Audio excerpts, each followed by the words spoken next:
ನಮಸ್ಕಾರ, ನೀವು ನೋಡ್ತಾ ಇದ್ದೀರಾ ನ್ಯೂಸ್ ಫಸ್ಟ್. ನಾನು ವಿದ್ಯಶ್ರೀ.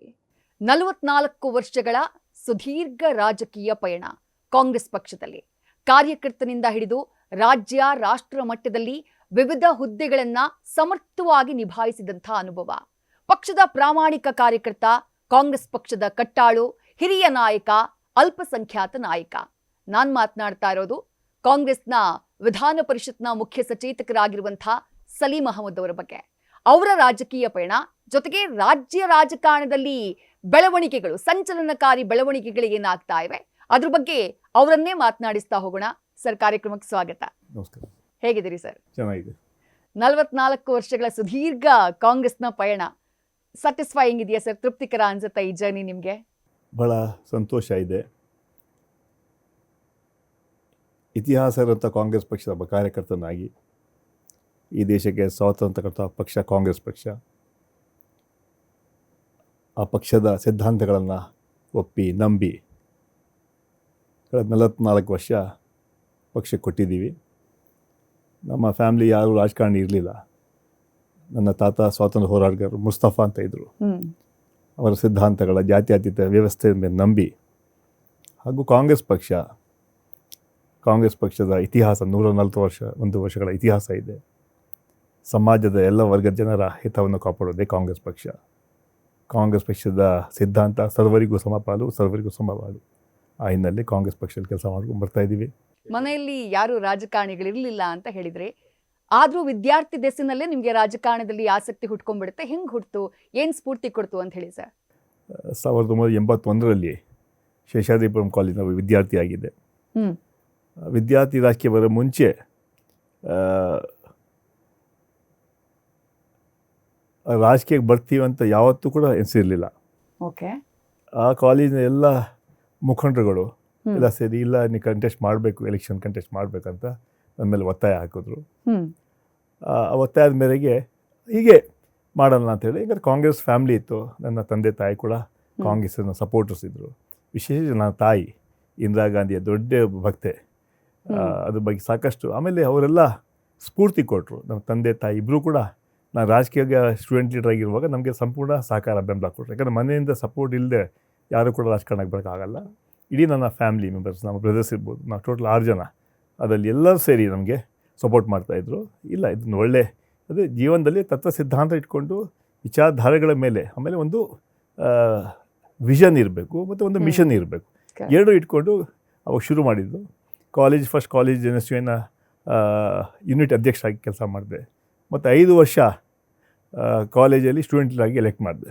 ಮತ್ತು PUCಲಿ ಗೆದ್ದೆ, ಮತ್ತು ಡಿಗ್ರಿ ಎಲೆಕ್ಷನ್ಸಿಗೆ ಗೆದ್ದೆ. ನಂತರ NSUಯಲ್ಲಿ ಜಿಲ್ಲಾ ಉಪಾಧ್ಯಕ್ಷನಾಗಿದ್ದೆ, ಜಿಲ್ಲಾ ಅಧ್ಯಕ್ಷನಾದೆ, ರಾಜ್ಯ NSU ಅಧ್ಯಕ್ಷನಾಗಿದ್ದೆ, ಮತ್ತು ರಾಷ್ಟ್ರೀಯ NSU ಅಧ್ಯಕ್ಷರಾಗಿ ಫಸ್ಟ್ ಟೈಮ್ ಮೊದಲ ಬಾರಿ ಕರ್ನಾಟಕದಿಂದ ಎಲೆಕ್ಟ್ ಆಗಿರೋದು. ಇವತ್ತವರೆಗೂ ಯಾರೂ ಆಗಿಲ್ಲ. ನಂತರ ಯೂತ್ ಕಾಂಗ್ರೆಸ್ ಇರ್ಬೋದು, ಮತ್ತು ಸುಮಾರು 10-15 ವರ್ಷ ಡೆಲ್ಲಿಲಿ ಕೂಡ ಅಖಿಲ ಭಾರತ NSU ಅಧ್ಯಕ್ಷನಾಗಿ, ಯೂತ್ ಕಾಂಗ್ರೆಸ್ಸಿನ ಅಧ್ಯಕ್ಷನಾಗಿ, ಪದಾಧಿಕಾರಿಯಾಗಿ ನಾವು ಕೆಲಸ ಮಾಡ್ಕೊಂಡು ಬಂದ್ವಿ. ಸೊ ಈ ಪಯಣ ನಡೀತು. ಮತ್ತು ಡೆಲ್ಲಿಯ ವಿಶೇಷ ಪ್ರತಿನಿಧಿಯಾಗಿದ್ದೆ, ನೆಹರು ಯುವ ಕೇಂದ್ರ ಡೈರೆಕ್ಟರ್ ಜನರಲ್ ಆಗಿದ್ದೆ. ಆಮೇಲೆ ನಂತರ ಪಾರ್ಲಿಮೆಂಟ್ ಕೂಡ ಹಾವೇರಿ ಕಂಟೆಸ್ಟ್ ಮಾಡಿದ್ದೆ, ಅದೇ ಗೆಲ್ಲಿಲ್ಲ ನಾನು. ನಂತರ ನಮ್ಮ ವಿಧಾನ ಪರಿಷತ್ಗೆ ನಮ್ಮ ಲೋಕಲ್ ಬಾಡೀಸಿಂದ ಕಂಟೆಸ್ಟ್ ಮಾಡಿದೆ. ಮುಂಚೆ 2 ಸಲ MLC ಆಗಿದೆ. ಮೊದಲೇ ಬಾರಿ 1996ರಲ್ಲಿ 28-29ನೇ ವಯಸ್ಸಿಗೆ ಫಸ್ಟ್ ಟೈಮ್ ನಾನು MLC 96ರಲ್ಲಿ ಆದೆ. ಮತ್ತು 2002ರಲ್ಲಿ ಸನ್ಮಾನ್ಯ SM ಕೃಷ್ಣ ಸರ್ಕಾರದಲ್ಲಿ ಕೃಷ್ಣ ಸಾಹೇಬರು ನನಗೆ ಮಿನಿಸ್ಟರ್ ಮಾಡಬೇಕಂತ ಇದ್ದರು. ಅದು ಆಗಲಿಲ್ಲ.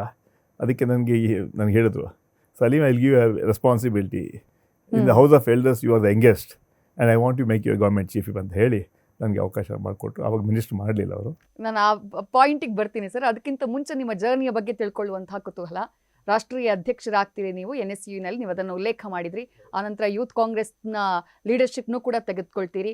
ಆನಂತರ MLCನೂ ಕೂಡ ಆಗ್ತಾ ಹೋಗ್ತೀರಿ. ಆಗಿನ ಕಾಂಗ್ರೆಸ್ನ ಹೋರಾಟ, ನೀವು ಒಂದು 2 ದಶಕ 3 ದಶಕದ ಹಿಂದಿನ ಈ ಕಾಂಗ್ರೆಸ್ನ ಹೋರಾಟ ಆಗ ಯಾವ ಥರ ಇತ್ತು ಅಂತ ಹೇಳಿ, ರಾಜ್ಯ ಹಾಗೆ ರಾಷ್ಟ್ರ ಮಟ್ಟದಲ್ಲಿ? ಸೊ ಆವಾಗ ನಮ್ಮ ಹೋರಾಟ ಹೇಳಿದ್ರೆ ಒಂದು ಸಿದ್ಧಾಂತಗಳ ಹೋರಾಟ. ಅಂದರೆ ಎಲ್ಲ ಎಲೆಕ್ಷನ್ಸ್ ನಾವು ಮೆಜಾರಿಟಿ ಎಲೆಕ್ಷನ್ಸ್ ನಾವು ಗೆದ್ದಿದ್ದೀವಿ ಕಾಲೇಜ್ಗಳಲ್ಲಿ. ಸೊ ಅದ್ರ ಮೂಲಕ ನಾವು ಒಂದು ಹೊಸ ನಾಯಕತ್ವವನ್ನು ತೊಗೊಳ್ತಾ ಇದ್ವಿ. ಈಗ ಏನಾಗಿದೆ MLAಗಳು ಮಕ್ಕಳು MP ಗಳ ಮಕ್ಕಳು ಮಂತ್ರಿಗಳ ಮಕ್ಕಳು ಹುಡುಕ್ಬೇಕಾಗ್ತದೆ. ಆವಾಗ ನಾವು ಆ ಸ್ಟೂಡೆಂಟ್ರನ್ನ ಗ್ರೂಮ್ ಮಾಡ್ತಾ ಇದ್ವಿ. ಸೊ ಈಗ ಸ್ಟೂಡೆಂಟ್ ರಾಜಕಾರಣದಲ್ಲಿ ಯಾರು, ಈಗ ನಾನಿರ್ಬೋದು, DK ಶಿವಕುಮಾರ್ ಅವರು ಇರ್ಬೋದು, BK ಹರಿಪ್ರಸಾದ್ ಅವರು ಇರ್ಬೋದು, ರಾಮಲಿಂಗೆಡ್ಡಿ ಇರ್ಬೋದು, ರೇವಣ್ಣ ಅವರು ಇರ್ಬೋದು, ನಾವೆಲ್ಲ ವಿದ್ಯಾರ್ಥಿ ಹೋರಾಟದಲ್ಲಿ ಬಂದವರು ನಾವೆಲ್ಲ. ಸೊ ನಮಗೆ ಫೌಂಡೇಶನ್ ಇದೆ ನಮ್ಮ NSA ಮತ್ತು ಸ್ಟೂಡೆಂಟ್ ಪೊಲಿಟಿಕ್ಸ್. ಸೊ ಆವಾಗ ಒಂದು ಸಿದ್ಧಾಂತ ಇಟ್ಕೊಂಡು ನಾವು ಹೋರಾಟ ಮಾಡ್ತಾ ಇದ್ವಿ. ಆಮೇಲೆ ಯಾವುದೇ ಒಂದು ಇಶ್ಯೂ ತೊಗೊಂಡ್ರೆ ನಾವೆಲ್ಲ ಸ್ಟೇಟ್ ಬಂದು ಕಾಲ್ ಮಾಡಿಬಿಡ್ತಾ ಇದ್ವಿ ಆ ಟೈಮಲ್ಲಿ. ಅಷ್ಟು ಶಕ್ತಿ ನಮ್ಗೆ ಆಯಿತು ಅವಾಗ. AICCನಲ್ಲಿ ವರ್ಕ್ ಮಾಡ್ತಾ ಇದ್ದಂಥ ಟೈಮ್ನಲ್ಲಿ ಮೂರು ಪ್ರಧಾನಿಗಳ ಜೊತೆ ವರ್ಕ್ ಮಾಡ್ತೀರಿ. ರಾಷ್ಟ್ರೀಯ ಮಟ್ಟದಲ್ಲಿ ಕಾಂಗ್ರೆಸ್ ಪಕ್ಷದಲ್ಲಿ ಕೆಲಸ ಮಾಡಿದಂಥ ಆ ಅನುಭವ ಹೇಗಿತ್ತು ಅಂತ ಹೇಳಿ ಸರ್? ಅದೊಂದು ದೊಡ್ಡ ಅನುಭವ.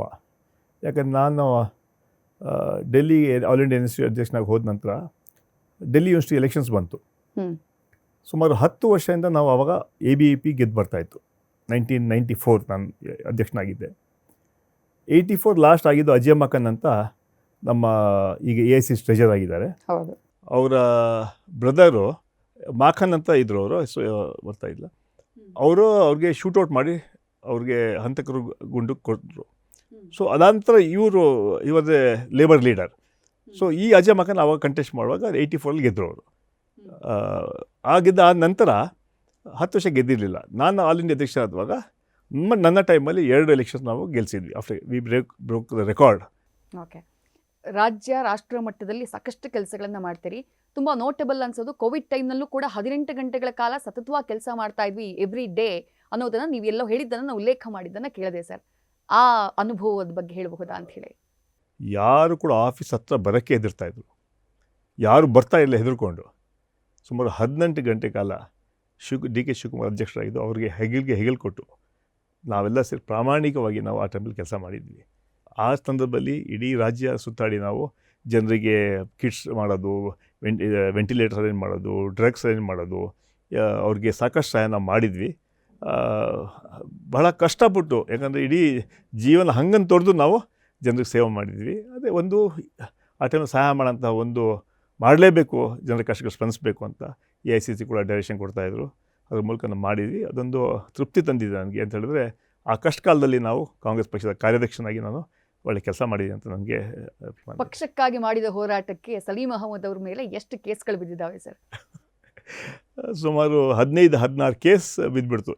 ಯಾಕಂದರೆ ಈ ಯಾವುದು ಕೇಸ್ಗಳು ರಾಜಕೀಯ ಕೇಸ್ಗಳೆಲ್ಲ ಇದು, ಅಂದರೆ ರಾಜಕೀಯ ಕೇಸ್ಗಳು. ನಮ್ಮ ಬೇರೆ ನಾವೇನು ಕ್ರಿಮಿನಲ್ ಏನಾದ್ರು ಆ್ಯಕ್ಟಿವಿಟೀಸ್ ಅಂಥ ಕೇಸ್ಗಳಲ್ಲ, ಎಲ್ಲ ರಾಜಕೀಯದ್ದು. ಮೇಕೆದಾಟು ಇರ್ಬೋದು, ಅಥವಾ ರಾಹುಲ್ ಗಾಂಧಿ ಸೋನಿಯಾ ಗಾಂಧಿ ವಿರುದ್ಧವಾಗಿ ಏನೋ BJP ಅವರು ಕೇಸ್ಗಳು ಫೈಲ್ ಮಾಡಿದ್ರು, ಅಂಥ ಕೇಸ್ಗಳು, ಮತ್ತು ಪ್ರೊಟೆಸ್ಟ್ ಕೇಸ್ಗಳು ಸುಮಾರು 15-16 ಕೇಸು ನಮ್ಮ ಮೇಲೆ ಸರ್ಕಾರ ವಿರುದ್ಧ. ನಾನು working president, in charge of general administration. ಈಗ ಪ್ರಮುಖವಾದಂಥ ವಿಷಯಕ್ಕೆ ಬರ್ತೀನಿ sir. Hard work always pays off ಅಂತ ಹೇಳ್ತಾರೆ. ಪ್ರಯತ್ನಕ್ಕೆ ಯಾವತ್ತೂ ಫಲ ಇದ್ದೇ ಇರುತ್ತೆ ಅಂತ ಹೇಳಿ. ಬಟ್ 44 ವರ್ಷಗಳ ಸುದೀರ್ಘ ಜರ್ನಿ, ಮಂತ್ರಿ ಆಗುವಂಥ ಅವಕಾಶ ಸಲೀಂ ಅಹಮದ್ ಅವರಿಗೆ ಯಾಕೆ ಸಿಕ್ಕಿಲ್ಲ ಇದುವರೆಗೂ? ಅದು ಇವತ್ತು ಕೂಡ ಆ ಪ್ರಶ್ನೆ ನನ್ನನ್ನು ನಾನೇ ಕೇಳ್ಕೊಳ್ತಾ ಇದ್ದೀನಿ.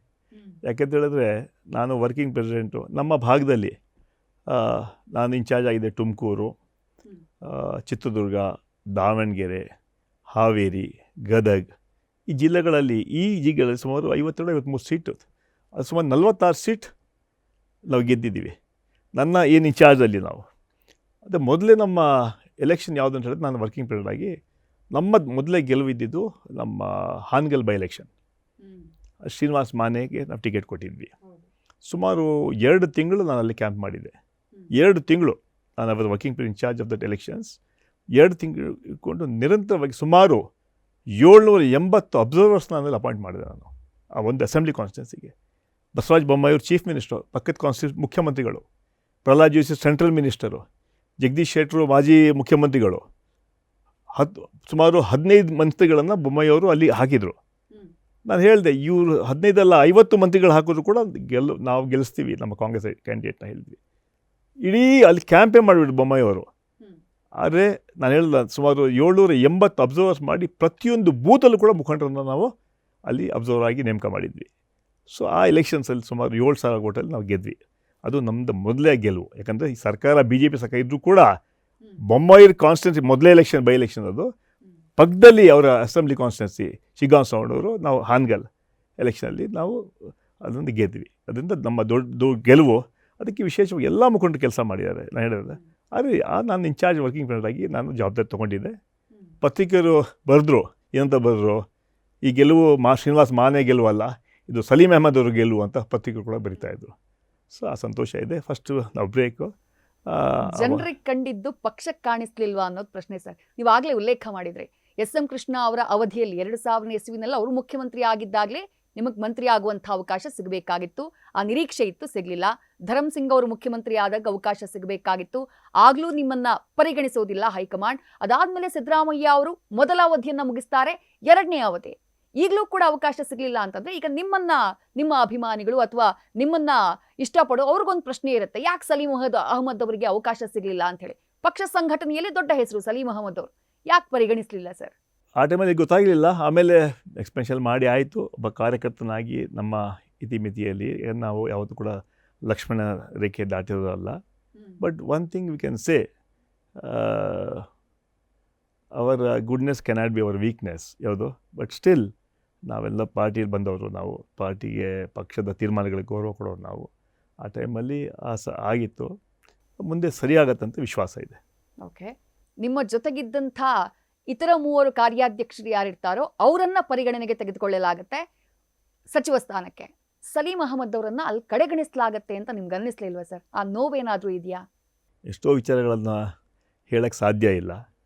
ಆದರೆ ಯಾಕಂದರೆ ಒಬ್ಬ ಕಾರ್ಯಕರ್ತರಾಗಿ ನಾವು ದುಡ್ದಿದ್ವಿ. ಮಂತ್ರಿ ಆಗೋದ ಬಗ್ಗೆ ಯಾವ ಫ್ಯಾಸಿನೇಷನ್ ಇರೋದಿಲ್ಲ. ನಾನು ರಾಷ್ಟ್ರ ಮಟ್ಟದಲ್ಲಿ ನಾನು ಪ್ರೈಮ್ ಮಿನಿಸ್ಟರ್ ಕೆಲಸ ಮಾಡೋಂತಹ ಅವಕಾಶಗಳು ಸಿಕ್ತು ನಮಗೆ. ಇಡೀ ದೇಶದ ರಾಜ್ಯ ರಾಜಕಾರಣಗಳನ್ನು ನೋಡಿದ್ದೀವಿ ನಾವು. ಎಲ್ಲ ಎಷ್ಟೋ ರಾಜ್ಯಗಳಲ್ಲಿ ಮಂತ್ರಿಗಳು ನಾವು ಹೇಳಿ ಮಾಡಿಸಿದ್ವಿ. ಯಾವುದೋ ಎಷ್ಟು ನಮ್ಮ ಹಿಮಾಚಲ ಮುಖ್ಯಮಂತ್ರಿ ನನ್ನ ಕೊಲೀಗು ಸುಕ್ಕು ಅಂತ, ನಾನು NSU ನನ್ನ ರಾಜ್ಯ ಅಧ್ಯಕ್ಷ. ವೆಸ್ಟ್ ಬೆಂಗಾಲಲ್ಲಿ ಶುಭಂಕರ್ ಸರ್ಕಾರದ ನನ್ನ ಆಲ್ ಇಂಡಿಯಾ NSU ಸೆಕ್ರೆಟರಿ ಅವರು. ನಮ್ಮ ತೆಲಂಗಾಣ PCC ಪ್ರೆಸಿಡೆಂಟ್ ಮಹೇಶ್ ಗೌಡ ನನ್ನ ರಾಜ್ಯ ಅಧ್ಯಕ್ಷ. ಇಡೀ ದೇಶದಲ್ಲಿ ಎಲ್ಲ ರಾಜ್ಯಗಳಲ್ಲಿ ಕೂಡ ನಮ್ಮ NSU ಜೊತೆ ಕೆಲಸ ಮಾಡೋದು ಅಧಿಕಾರಿಗಳಿದ್ದಾರೆ. ಮಂತ್ರಿಗಳಾಗಿದ್ದರು, ಮಾಜಿ ಮಂತ್ರಿಗಳಾದರು, ಮುಖ್ಯಮಂತ್ರಿಗಳಾಗಿದ್ದಾರೆ, ಮಾಜಿಗಳಾಗಿದ್ದಾರೆ. ಆದರೆ ಇಲ್ಲಿ ಇಷ್ಟು ಕೆಲಸ ಮಾಡಿ ಅವಕಾಶ ಅಂದರೆ ಜನರ ಸೇವೆಗೆ, ಅಧಿಕಾರಕ್ಕಂತಲ್ಲ, ಒಂದು ಜನರ ಸೇವೆಗೆ ನಾವು ಮಾಡಿದಂಥ ಕೆಲಸಕ್ಕೆ ನಮಗೆ ನಾವು ಏನು ಪಕ್ಷಕ್ಕಾಗಿ ದುಡಿದಿದ್ದೀವಿ ಅಲ್ಲಿ ಎಲ್ಲೋ ಒಂದು ಕಡೆ ಸರಿ ಹೋಗಲಿಲ್ಲ ಅಂತ ಆ ಮನಸ್ಸಲ್ಲಿ ನೋವಿದೆ. ಅದು ಬಟ್ ಪಕ್ಷದ ಕಾರ್ಯಕರ್ತ ಇಲ್ಲಿ ಭಾವನೆಗಳಿಗೆ ಅವಕಾಶ ಇಲ್ಲ. ನಮ್ಮ ಕರ್ತವ್ಯಗಳು ನಮ್ಮ ಮುಂದೆ ಇದೆ. ಅದರಿಂದ ನಾವು ನಮ್ಮ ಕರ್ತವ್ಯಗಳು ಮಾಡ್ತಾಯಿದ್ದೀವಿ. ಕಾಂಗ್ರೆಸ್ ಪಕ್ಷಕ್ಕೆ ಇಡೀ ನಮ್ಮ ಜೀವನವನ್ನು ಕೊಟ್ಟಿದ್ದೀವಿ, ನಾವು ಮುಂದೆ ಕೂಡ ಕೊಡ್ತೀವಿ. ಆದರೆ ಒಟ್ಟಾರೆ ಆದರೆ ಎಲ್ಲೋ ಒಂದು ಕಡೆ ನನಗೆ ಅನ್ಯಾಯ ಆಗಿದೆ ಅಂತ ನನಗೆ ಭಾವನೆ ಇದೆ.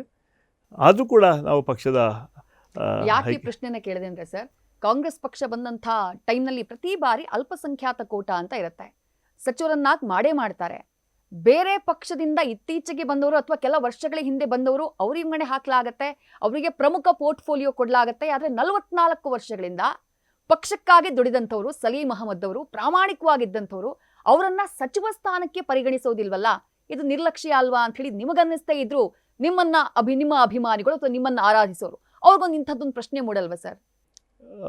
ಡೆಫಿನೆಟ್ ಬರುತ್ತೆ. ಅದಕ್ಕೆ ಉತ್ತರ ಕೊಡೋಕ್ಕೆ ಸಾಧ್ಯ ಇಲ್ಲ. ಏಕೆಂದರೆ ವರಿಷ್ಠರ ತೀರ್ಮಾನ ಅಂತಿಮ ಅಂತ. ಯಾಕಂದರೆ ನಾವೆಲ್ಲ ಪಕ್ಷದ ಕಾರ್ಯಕರ್ತರು. ಇಡೀ 44 ವರ್ಷದಲ್ಲಿ ಯಾವತ್ತೂ ಕೂಡ ನಾವು ಪ್ರಶ್ನೆ ಮಾಡಿದವರಲ್ಲ. ಅಂದರೆ ಪಕ್ಷದ ತೀರ್ಮಾನಗಳನ್ನು ನಾವು ಒಪ್ಕೊಂಡು ಕೆಲಸ ಮಾಡೋಂಥವ್ರು ನಾವು. ಅದರಿಂದ 44 years is not A small thing. ಇಡೀ ಯೌವನ ನಾವು ಪಕ್ಷಕ್ಕಾಗಿ ಕೊಟ್ಟಿದ್ವಿ. ಅದರಿಂದ ಜನ ಇವತ್ತು ಕೇಳ್ತಾರೆ, ಆದರೂ ಕೂಡ ಅವ್ರಿಗೆ ಹೇಳ್ತೀವಿ, ಪಕ್ಷ ತೀರ್ಮಾನ ತೊಗೊಳುತ್ತೆ, ಸೂಕ್ತ ಸಮಯದಲ್ಲಿ ಸೂಕ್ತ ತೀರ್ಮಾನ ತೊಗೊಳ್ತಾರೆ ಅಂತ ವಿಶ್ವಾಸವನ್ನು ಅವ್ರಿಗೆ ಹೇಳ್ತೀವಿ. ವಿಶ್ವಾಸ ಇದೆ, ಪಕ್ಷ ವರಿಷ್ಠರ ಮೇಲೆ ವಿಶ್ವಾಸ ಇದೆ ಹೇಳ್ತೀವಿ. ಮುಖ್ಯಮಂತ್ರಿಗಳ ಮೇಲೆ, ಉಪಮುಖ್ಯಮಂತ್ರಿಗಳ ವಿಶ್ವಾಸ ಇದೆ, ಹೈಕಮಾಂಡ್ ಮೇಲೆ ವಿಶ್ವಾಸ ಇದೆ ಹೇಳೋಂಥ ಮಾತನ್ನು ಅವ್ರಿಗೆ ಹೇಳ್ತೀವಿ ನಾವು. ಓಕೆ, ಪ್ರಾದೇಶಿಕತೆಯ ವಿಚಾರವನ್ನು ಗಮನದಲ್ಲಿಟ್ಕೊಳ್ಳಲಾಗತ್ತೆ, ಪ್ರಾತಿನಿಧ್ಯತೆಯನ್ನು ಕೊಡಲಾಗತ್ತೆ ಸಚಿವ ಸಂಪುಟವನ್ನು ರಚನೆ ಮಾಡುವಂಥ ಟೈಮ್ನಲ್ಲಿ. ಬಟ್ ಕಿತ್ತೂರು ಕರ್ನಾಟಕ ಭಾಗ ಸುಮಾರು 7 ಜಿಲ್ಲೆಗಳಿದ್ದಾವೆ. ಆ ಭಾಗದ ಒಬ್ಬ ಅಲ್ಪಸಂಖ್ಯಾತ ಮುಖಂಡ ಅಥವಾ ನಾಯಕ ಕಳೆದ 2 ದಶಕದಲ್ಲಿ ಸಚಿವರಾಗಿಲ್ಲ. ಆ ಭಾಗದ ಜನರಿಗೆ ಆ ಬೇಜಾರಿಲ್ವಾ ಸರ್? ಸುಮಾರು 20 ಲಕ್ಷಕ್ಕೂ ಹೆಚ್ಚು ಮತದಾರರಿದ್ದಾರೆ ಅಲ್ಪಸಂಖ್ಯಾತರು. ಇತ್ತೀಚೆಗೆ ಅದು ಕೂಗು ಶುರುವಾಗಿದೆ. ಕೊನೆಯದಾಗಿದ್ದು ಮಿನಿಸ್ಟರ್ ಆಗಿದ್ದು ನಮ್ಮ 1 ವರ್ಷಕ್ಕೆ ಜಬ್ಬಾರ್ ಖಾನ್ ಹೊನ್ನಾಳಿ ಅಂತ ನಮ್ಮ ಹುಬ್ಳಿಯವರು. ಅದು ಕೊಲಿಷನ್ ಗೌರ್ಮೆಂಟು. ಅದಾದಮೇಲೆ ಯಾರೂ ಮಾಡಲಿಲ್ಲ. ಅಲ್ಪಸಂಖ್ಯಾತರಲ್ಲಿ ಯಾಕಂದ್ರೆ ಸುಮಾರು 20-22 ಲಕ್ಷ ಅಲ್ಲಿ ಜನಸಂಖ್ಯೆ ಅಲ್ಪಸಂಖ್ಯಾತರು ಇದೆ. ಅವರಲ್ಲಿ ಒಂದು ಮನಸ್ಸಲ್ಲಿದೆ. ಯಾಕಂದರೆ ಕಿತ್ತೂರು ಕರ್ನಾಟಕ ಅಂದರೆ ಅದೇ ಬಾಂಬೆ ಕರ್ನಾಟಕ, ಆ ಭಾಗದಲ್ಲಿ ಅಲ್ಪಸಂಖ್ಯಾತರಿಗೆ ಒಂದು ಮಂತ್ರಿ ಕೊಡಬೇಕು. ಯಾಕಂದರೆ ಯಾವಾಗಲೂ ಬೆಂಗಳೂರು ಮತ್ತು ಗುಲ್ಬರ್ಗ ಕಡೆ ಕೊಡ್ತಾರೆ. ಈ ಕಿತ್ತೂರು ಕರ್ನಾಟಕ ಕಡೆ ಯಾಕೆ ನಮಗೆ ಅನ್ಯಾಯ ಮಾಡ್ತಂತ ಕೂಗಲ್ಲಿ ಶುರುವಾಗಿದೆ. ಅಲ್ಪಸಂಖ್ಯಾತರು ಮಾತ್ರ ಅಲ್ಲ, ಬಹುಸಂಖ್ಯಾತರು ಕೂಡ ನಮ್ಮ ಜನ ನನ್ನನ್ನು ಮಿನಿಸ್ಟ್ರಾಗಿ ನೋಡ್ಬೇಕಂತ ಬಯಸ್ತಾ ಇದ್ದಾರೆ. ಅಲ್ಪಸಂಖ್ಯಾತರು ಒಂದು ಕಡೆ ಇದ್ದೇ ಇದ್ದಾರೆ. ಎಲ್ಲ ಮಠಾಧೀಶ್ವರ ಸ್ವಾಮಿಗಳು ಕೂಡ ಇಲ್ಲ ಸಲೀಂ ಅಹಮದ್ ಅಂತ ಆಗಬೇಕು ಈ ಭಾಗಕ್ಕೆ ಅಂತ ಹೇಳಂತಹ ಮಾತುಗಳಿಗೆ ಹಾಗೆ ಹೇಳ್ತಾ ಇದ್ದಾರೆ. ಅದರಿಂದ ಭಾಳ ಸಂತೋಷ ಇದೆ ನನಗೆ. ಯಾಕಂತ ಹೇಳಿದ್ರೆ MLC ಎಲೆಕ್ಷನ್ ಕಂಟೆಸ್ಟ್ ಮಾಡಿದ್ದೆ ಲೋಕಲ್ ಬಾಡೀಸಿಂದ, ಅದು ಗದಗ, ಹಾವೇರಿ, ಧಾರವಾಡ. ಆ ಸಂದರ್ಭದಲ್ಲಿ ಟೋಟ್ಲಿ BJP ಗೌರ್ಮೆಂಟ್ ಇತ್ತು. ಆಮೇಲೆ ಆ ಭಾಗ ನಿಮ್ಗೆ ಗೊತ್ತಿದೆ, ಒಂದು ಸಮಾಜದ ದೊಡ್ಡ ಶಕ್ತಿ ಆ ಭಾಗದಲ್ಲಿದೆ. ಅಲ್ಲಿ ಪ್ರಹ್ಲಾದ್ ಜೋಶಿ ಸೆಂಟ್ರಲ್ ಮಿನಿಸ್ಟರ್ ಇದ್ದರು, ಬಸವರಾಜ ಬೊಮ್ಮಾಯಿ ಮುಖ್ಯಮಂತ್ರಿ, ಜಗದೀಶ್ ಶೆಟ್ಟರು ಮಾಜಿ ಚೀಫ್ ಮಿನಿಸ್ಟ್ರು, ಅವ್ರ ತಮ್ಮ MLC ಕ್ಯಾಂಡಿಡೇಟ್, ಅವರೇ ಕಂಟೆಸ್ಟ್ ಮಾಡಿದ್ದು ನಮ್ಮ ಜಗದೀಶ್ ಶೆಟ್ಟರ್ ತಮ್ಮ. ಸೊ ಅಲ್ಲಿ ಸುಮಾರು 17 ಅಸೆಂಬ್ಲಿ ಕಾನ್ಸ್ಟಿಟ್ಯೂನ್ಸಿ ಇದೆ 3 ಜಿಲ್ಲೆಯಲ್ಲಿ. ನೀವು ಇಡೀ 3 ಜಿಲ್ಲೆ BJP ನಂಬಕ್ಕೆ ಸಾಧ್ಯ ಇಲ್ಲ. ಕರ್ನಾಟಕದ ಅತ್ಯಂತ ಹೆಚ್ಚು ವೋಟರ್ಗಳಲ್ಲಿ ಗೆದ್ದು ಬಂದೆ ನಾನು ಲೋಕಲ್ ಬಾಡಿ ಎಲೆಕ್ಷನ್ಸಲ್ಲಿ. ಅದು ಭಾಳ ಸಂತೋಷ ತಂದಿದೆ. ಯಾಕಂತ ಹೇಳಿದ್ರೆ ಸಮಾಜದ ಎಲ್ಲ ವರ್ಗದ ಜನ ಆ ಎಲೆಕ್ಟೆಡ್ ಮೆಂಬರ್ಸ್ ನನಗೆ ವೋಟ್ ಹಾಕಿದ್ರು. ರೈಟ್. ಈಗ ರಾಜ್ಯದಲ್ಲಿ ಬಹಳ ಹಾಟ್ ಟಾಪಿಕ್ ರೀತಿ ಚರ್ಚೆ ಆಗ್ತಾ ಇರುವಂಥ ವಿಚಾರಕ್ಕೆ ಬರೋಣ ಸರ್. ನವೆಂಬರ್ ಕ್ರಾಂತಿ ಅಂತ ಇದ್ರು, ಆ ಕ್ರಾಂತಿ ಈಗ ನವೆಂಬರ್ ಕ್ರಾಂತಿ ಮುಗ್ದು ಹೋದ ಕತೆ. ಈಗೆಲ್ಲ ಹೇಳ್ತಾ ಇರೋದು ಸಂಕ್ರಾಂತಿ ಅಂತ ಹೇಳಿ. ನಿಮ್ಮ ಪಕ್ಷದ ಕೆಲ ಶಾಸಕರೇ ಜನವರಿನಲ್ಲೇ ಡೇಟ್ ಕೊಟ್ಬಿಟ್ಟಿದ್ದಾರೆ ಸರ್. ಆಗತ್ತಾ ಸರ್? ಹೆಂಗೆ ಸರ್, ಏನು ಕತೆ? ಈ 10ನೇ ತಾರೀಕು ನಂತರ ಬಹುಶಃ ಚರ್ಚೆ ಆಗ್ಬೋದು ಏನಂತ ಮಂತ್ರಿಮಂಡಲದ ಪುನರಚನೆ ಬಗ್ಗೆ ಹೇಳ್ತಾ ಇದ್ದೆ. ನಾಯಕತ್ವ ಬದಲಾವಣೆ ಚರ್ಚೆನಾ, ಸಂಪುಟ ಪುನರಚನೆ ಚರ್ಚೆನಾ ಸರ್? ಕ್ಯಾಬಿನೆಟ್ ಎಕ್ಸ್ಪ್ಯಾನ್ಷನ್ ಬಗ್ಗೆ ನಾನು ಹೆಂಗೆ ಹೇಳ್ತಾ ಇರೋದು, ಎಕ್ಸ್ಪ್ಯಾನ್ಷನ್ ಆಗೋ ಸಾಧ್ಯತೆ ಇದೆ. ನಾಯಕತ್ವ ಬದಲಾವಣೆ ಆಗಲ್ಲ. ಬಟ್ ಅಂತಿಮವಾಗಿ ಇದು AICC ಅವರು ಮುಖ್ಯಮಂತ್ರಿಗಳು ಉಪಮುಖ್ಯಮಂತ್ರಿ ತೀರ್ಮಾನ ತಗೊಳ್ತಾರೆ. ಇಲ್ಲ, ಸಲೀಂ ಅಹಮದ್ ಅವರ ವಿಶ್ವಾಸ ಏನು ಸರ್? ನಾಯಕತ್ವ ಬದಲಾವಣೆ ಆಗಲ್ಲ ಅಂತಾನ ಅಥವಾ ಸಂಪುಟ ಪುನರಚನೆ ಆಗೋದು ಪಕ್ಕ ಅಂತಾನ? ಈ ಪ್ರಶ್ನೆ ನನ್ನ ಕಿವಿಗೆ ಹೋಗೋದೇ ಇಲ್ಲ. ಯಾಕಂತ ಹೇಳಿದ್ರೆ ನಮಗೆ ನಮ್ಮಲ್ಲಿ ಒಂದು ಲಕ್ಷ್ಮಣ ರೇಖೆ ಅಂತ ಇದೆ. ನಾವು ಎಷ್ಟು ಮಾತಾಡಬೇಕು, ಎಲ್ಲೆಲ್ಲಿ ಮಾತಾಡಬೇಕು ಅಷ್ಟೇ ಮಾತಾಡೋಂಥ ನಮಗೆ ಶಕ್ತಿ ಪಾರ್ಟಿ ಕೊಟ್ಟಿದೆ. ಚೀಫ್ ಮಿನಿಸ್ಟರ್ ಮಾಡೋದು, ಚೀಫ್ ಬದಲಾವಣೆ ಮಾಡೋದು ಅದು ವರಿಷ್ಠರ ಕೆಲಸ. ಅದು ಬಟ್ 10ನೇ ತಾರೀಕು ನಂತರ ಏನೋ ಒಂದು ಆಗುತ್ತೆ, ಅದಂತೂ ಪಕ್ಕ. ನಾನು ಹೇಳಿದೆ 10ನೇ ತಾರೀಕಿನ ಕ್ಯಾಬಿನೆಟ್ ಎಕ್ಸ್ಪ್ಯಾನ್ಷನ್ ಬಗ್ಗೆ ಚರ್ಚೆ ಆಗುತ್ತೆ. ಮುಖ್ಯಮಂತ್ರಿಗಳು, ಡೆಪ್ಟಿ ಚೀಫ್ ಮಿನಿಸ್ಟರ್ಗಳು ಅವರು ಹೈಕಮಾಂಡ್ ಚರ್ಚೆ ಮಾಡಿ ಎಕ್ಸ್ಪ್ಯಾನ್ ಆಗೋ ಸಾಧ್ಯತೆ ಇದೆ. ಸಲೀಂ ಅಹಮದ್ ಅವರಿಗೆ ಅವಕಾಶ ಸಿಗುವಂತ ನಿರೀಕ್ಷೆ ಇದೆಯಾ ಸರ್? 2023 ನಾನು ಮಂತ್ರಿ ಆಗಬೇಕಾಯಿತು.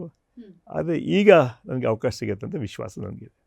ವಿಶ್ವಾಸ ಅಂತಂದ್ರೆ ಆಶ್ವಾಸನೆ ಸಿಕ್ಕಿದೆಯಾ ಸರ್ ಹೈಕಮಾಂಡ್ನಿಂದ ಅಥವಾ ನಿಮ್ಮ ಪಕ್ಷದ ಹಿರಿಯ ನಾಯಕರಿಂದ? ಇದು ಈ ಮುಖಂಡರ ಜೊತೆ ಏನು ಚರ್ಚೆ ಮಾಡಿದ್ದೀವಿ, ಏನು ಚರ್ಚೆ ಮಾಡ್ತೀವಿ ಅಂತ ಹೇಳೋದು ಅದು ನಮ್ಮಲ್ಲೇ ಇರುತ್ತೆ. ಒಬ್ಬ ಪಕ್ಷದ ಕಾರ್ಯಕರ್ತ, ನಾನು ಪಕ್ಷದ ನಿಷ್ಠಾವಂತ ಕಾರ್ಯಕರ್ತ. ಅದರಿಂದ ಪಕ್ಷ ವರಿಷ್ಠರ ಹತ್ರ ಏನು ಚರ್ಚೆ ಮಾಡ್ತೀವಿ ಅದು ಅಲ್ಲಿಗೆ ನಾವು ಬಿಟ್ಬಿಡ್ತೀವಿ. ನಾವು ಏನು ಚರ್ಚೆ ಮಾಡಿದ್ದೀವಿ ಅಂತ ಹೇಳೋಂಥದ್ದು ಕೆಲಸ ಯಾವತ್ತೂ ಕೂಡ ಮಾಡಿಲ್ಲ, ಮುಂದೆ ಕೂಡ ಮಾಡಲ್ಲ. ಆದರೆ ವಿಶ್ವಾಸ ಇದೆ, ಕಾಂಗ್ರೆಸ್ ಪಕ್ಷಕ್ಕೆ ದುಡಿದೀವಿ ಅಂತ ಇಡೀ ಮುಖಂಡರುಗಳಿಗೆ, ಕಾರ್ಯಕರ್ತರಿಗೆ ಹೈಕಮಾಂಡ್ ಗೊತ್ತಿದೆ. ಲಾಸ್ಟ್ ಟೈಮ್ ಅವನಿಗೆ ಅನ್ಯಾಯ ಆಗಿದೆ ಅಂತ ಕೂಡ ಗೊತ್ತಿದೆ.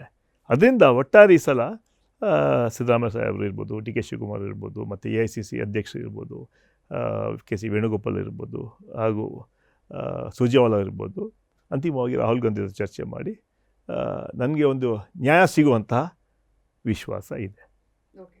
DCM DK ಶಿವಕುಮಾರ್ ಅವರು ಬಹುಶಃ ನಿಮ್ಮ ರೀತಿಯೇ ಪ್ರಯತ್ನಕ್ಕೆ ಫಲ ಸಿಗಬೇಕು, ಪ್ರಾರ್ಥನೆಗೆ ಫಲ ಸಿಗಬೇಕು, ಪಕ್ಷದ ನಿಷ್ಠಾವಂತ ಕಾರ್ಯಕರ್ತ, ಪಕ್ಷಕ್ಕಾಗಿ ಸಾಕಷ್ಟು ಶ್ರಮ ಪಟ್ಟಿದ್ದಾರೆ, ಅವ್ರಿಗೆ CM ಸ್ಥಾನ ಸಿಗಬೇಕು ಅನ್ನುವಂಥ ಒಂದು ಕೂಗಿದೆ.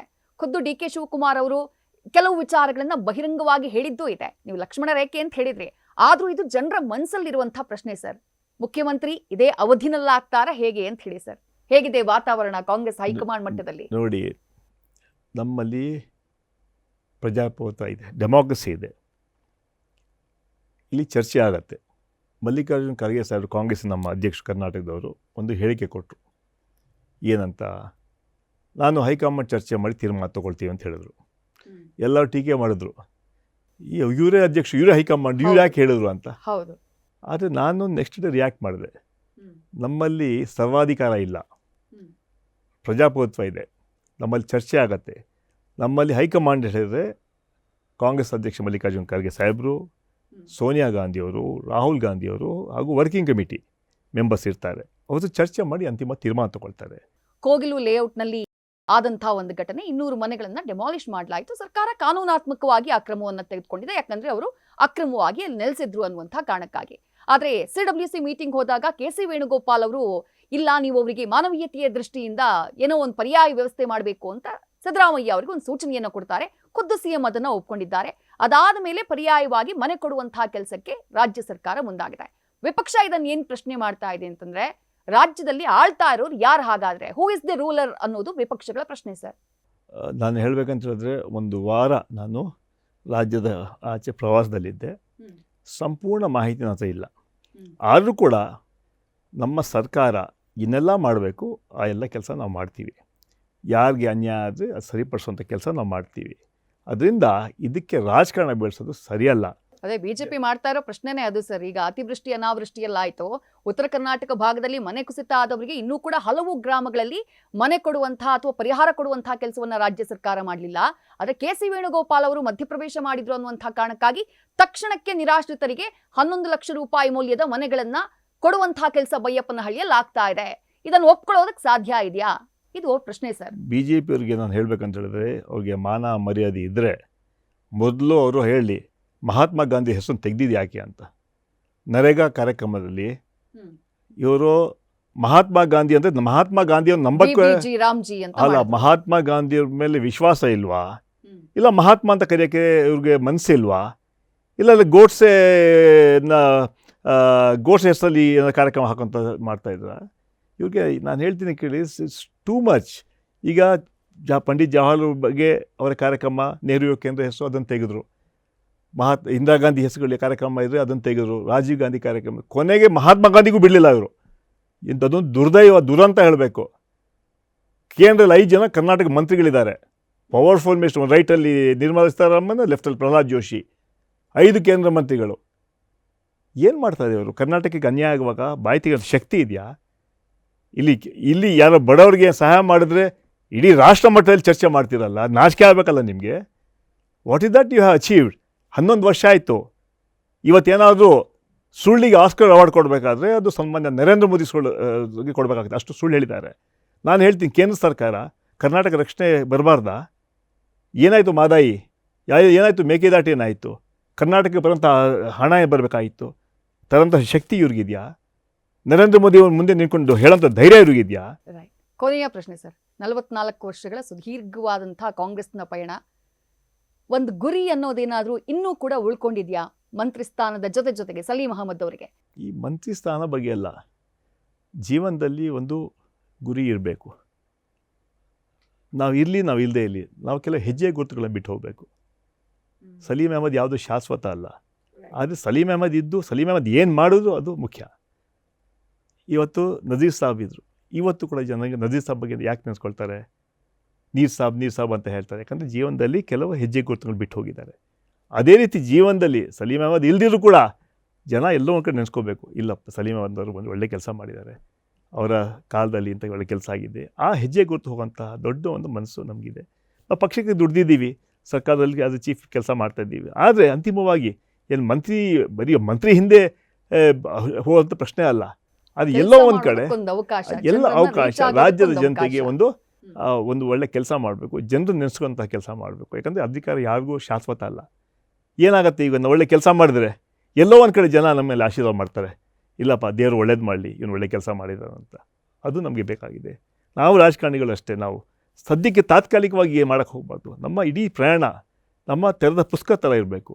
ಜೀವನದ ಕೆಲವು ಸಿದ್ಧಾಂತಗಳನ್ನು ಇಟ್ಕೊಬೇಕು, ಕೆಲವು ವಿಚಾರಧಾರೆಗಳು ಇಟ್ಕೊಬೇಕು. ಯಾವುದಕ್ಕೂ ನಾವು ಅದು ಬದಲಾವಣೆ ಮಾಡಬಾರ್ದು. ಅಧಿಕಾರ ಇರಲಿ, ಅಧಿಕಾರ ಇಲ್ಲದೆ ಇರಲಿ. ಮತ್ತು ನಿಮ್ಮನ್ನು ನೀವಾಗಿ ಇರಬೇಕು ಹೊರತು ನಿಮ್ಮಲ್ಲಿ ಬದಲಾವಣೆ ಕಾಟಬಾರ್ದು. ಯಾವಾಗ ನೀವು ಬದಲಾಗ್ತೀರಾ, ಜನ ನಿಮ್ಮನ್ನು ಬದಲಾವಣೆ ಮಾಡಿಬಿಡ್ತಾರೆ. ಅದರಿಂದ ಇದೊಂದು ವಿಚಾರ ಇಡೀ ನನ್ನ ರಾಜಕೀಯದ ಪ್ರಯಾಣದಲ್ಲಿ ಒಂದು ವಿಚಾರಗಳನ್ನ ಇಟ್ಕೊಂಡು, ಸಿದ್ಧಾಂತ ಇಟ್ಕೊಂಡು ಕೆಲಸ ಮಾಡ್ತಾಯಿದ್ದೀವಿ. ಯಾವತ್ತೂ ಕೂಡ ನಮ್ಮ ಬದಲಾವಣೆ ಮಾಡಲಿಲ್ಲ. ನನ್ನ ರಾಷ್ಟ್ರೀಯ ಮಟ್ಟದಲ್ಲಿ ಕೆಲಸ ಮಾಡಿದ್ದೀನಿ ನಾನು, ಮತ್ತು ಇವನ್ ಕಾಲೇಜ್ ಮಟ್ಟದಲ್ಲಿ, ಬ್ಲಾಕ್ ಮಟ್ಟದಲ್ಲಿ ಕೂಡ ಕೆಲಸ ಮಾಡಿದ್ದೀವಿ. ನಾವು ಇದ್ದಂಗೆ ಸಲೀಂ ಅಹಮದ್ ಹೇಗಿದ್ದಾರೆ ಹಾಗೇ ಇರ್ತಾರೆ, ಮುಂದೆನೂ ಕೂಡ ಹಾಗೇ ಇರ್ತಾರೆ. ಅಧಿಕಾರ ಇರಲಿ, ಅಧಿಕಾರ ಇಲ್ಲದೆ ಇರಲಿ. Well said sir. Thank you sir. Thank you so much ಇಷ್ಟು ಹೊತ್ತು ನಮ್ಮ ಕಾರ್ಯಕ್ರಮದಲ್ಲಿ ಭಾಗಿಯಾಗಿದ್ದಕ್ಕೆ. ಇದಾಗಿತ್ತು ಈ ಹೊತ್ತಿನ ವಿಶೇಷ. ಕ್ಷಣದ ಮಾಹಿತಿಗಾಗಿ ನೋಡ್ತಾ ಇರಿ ನ್ಯೂಸ್ ಫಸ್ಟ್, ನಿರ್ಭೀತಿಯಿಂದ ನಿಮ್ಮ ಪರವಾಗಿ.